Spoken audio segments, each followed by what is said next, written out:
Hydrochloric acid એ નિર્બળ acid છે. 25°C તાપમાને 0.002 mHF ની મોલર વાહકતા 176.2 હોય અને લેમ્બડા અનંત મંદને મોલર વાહકતા 405 હોય તો આપેલ સાંદ્રતાએ અચળાંક કેટલો થશે?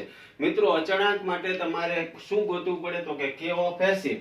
K ઓફ એસિડ એટલે આલ્ફા સ્ક્વેર C1 - આલ્ફા.